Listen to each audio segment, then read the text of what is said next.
Welcome to day one of our 10-day morning mobility series. Molly's going to start us off with a full body 10-minute mobility. Let's get into it.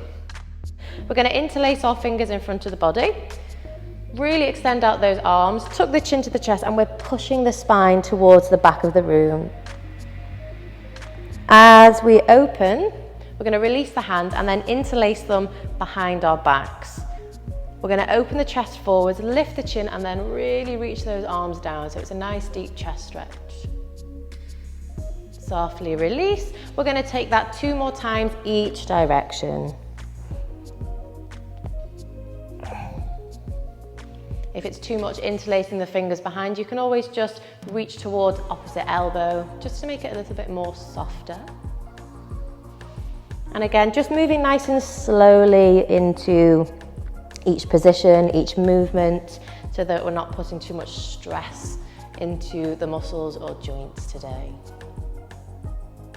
Lovely, release, just give those arms a little bit of a shake out. It can be quite tight in the chest.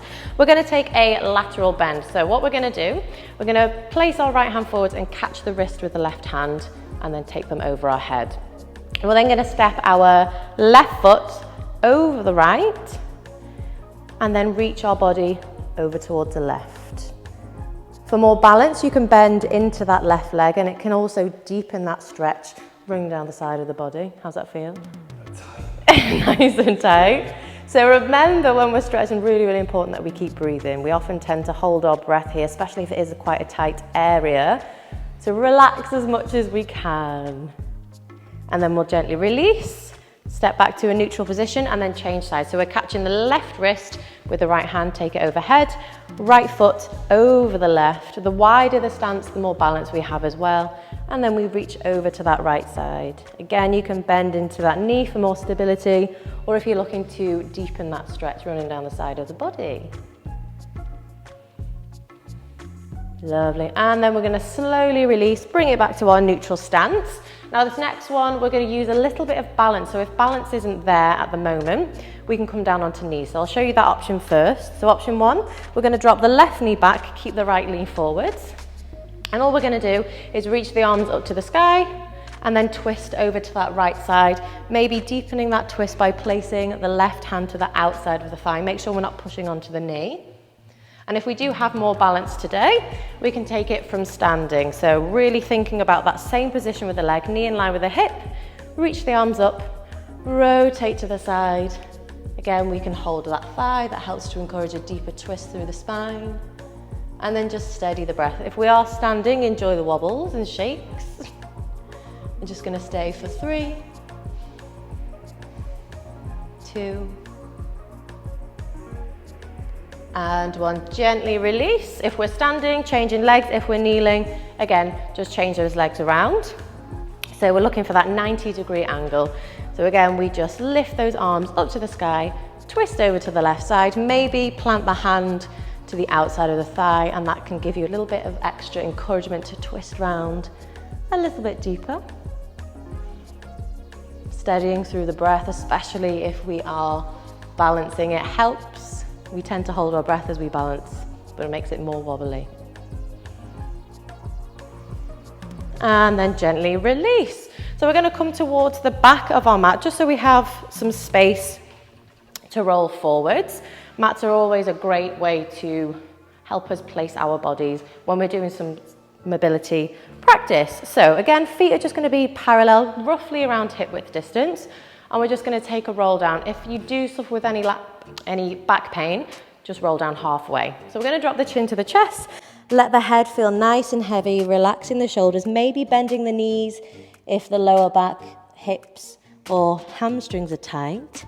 As we get to the bottom, maybe shake the head gently, yes and no, maybe roll those shoulders round a few times.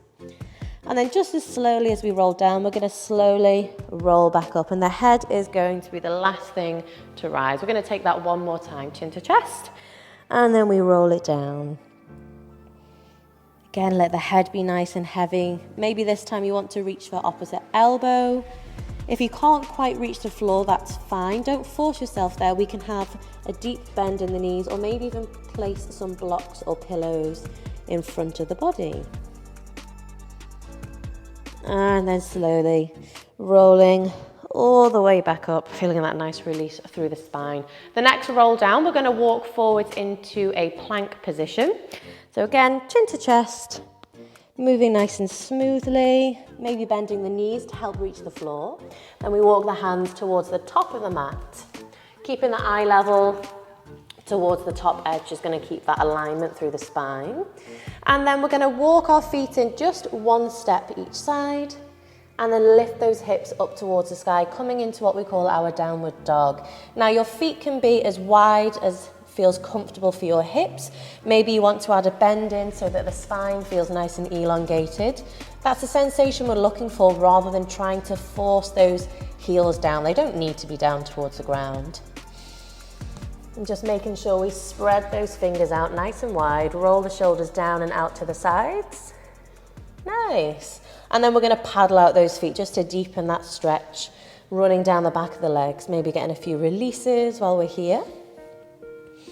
Again, just finding that steadiness through the breath. Lovely. We're going to find some stillness. On your next inhale, we're going to rise high onto our toes. Keep those heels lifted, nice clicks. And then we're going to bend the knees, send the chest towards the thighs. Lovely. Inhale, let those hips come nice and high. Exhale, chest towards thighs. We're going to take that 2 more times. Inhale as we rise, exhale as we come down, releasing the hips, the spine. And then extending those legs. And I want you to think about lifting the toes towards the shins rather than trying to push those heels down. You can still have that bend in the knees if we need to. And then we're going to shift our gaze forwards between the hands, seeing if we can walk the feet forwards. If you need to bend your knees, you can do. And then we're going to take what we call a halfway lift, planting your hands onto your shins and then extending the crown of the head as far forward as possible. So we're trying to look for a nice long spine. So maybe we need to come up a little bit higher, that's okay.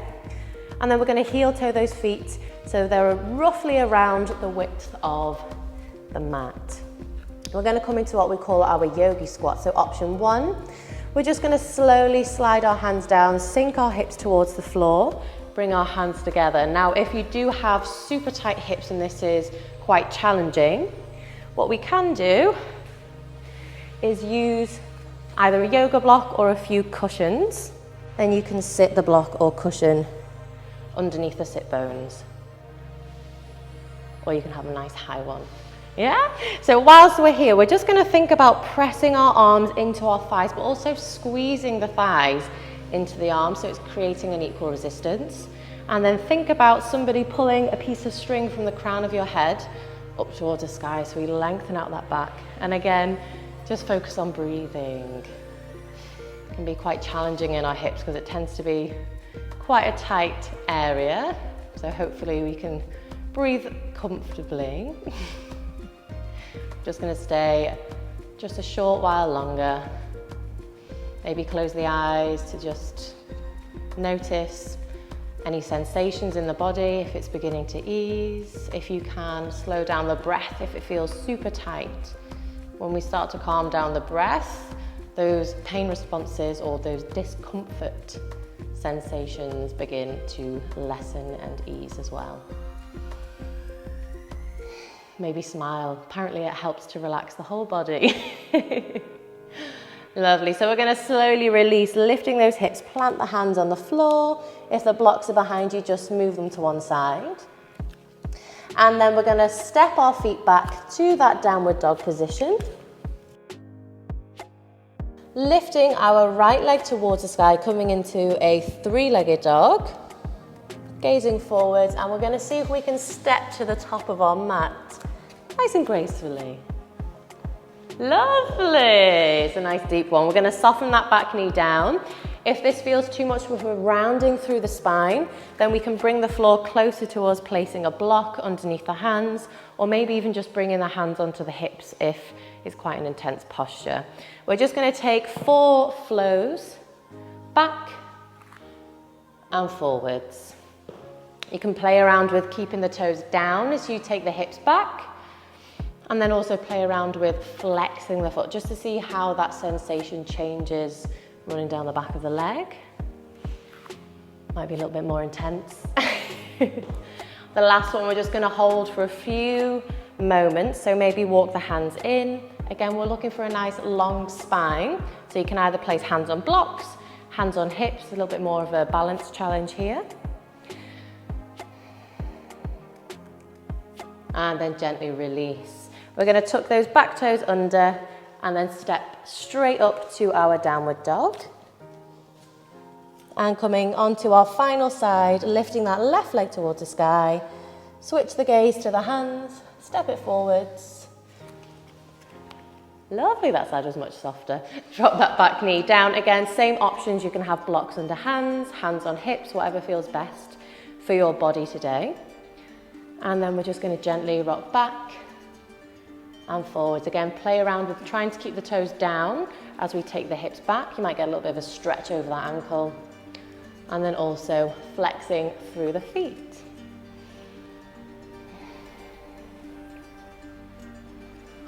Lovely. We're just going to take one more motion. Holding this last one, again, walk the hands closer on blocks or hips. Nice deep breaths. Hamstrings tend to be quite a tight area. We're just going to stay for 2. And 1, gently release.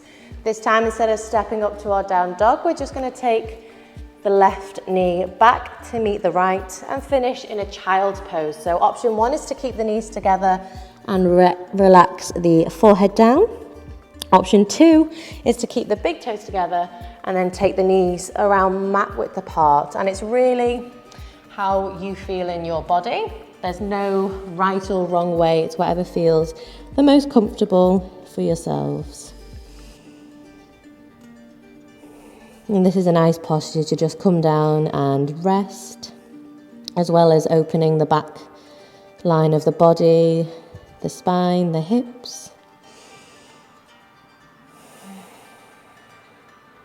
Thanks so much for joining us for that. Hopefully you're feeling a lot more flexible. Make sure you join us for day 2, which I'll link in the description below. For joining us for Come on, we got this. I got this. I can do this. I do everything in one take usually.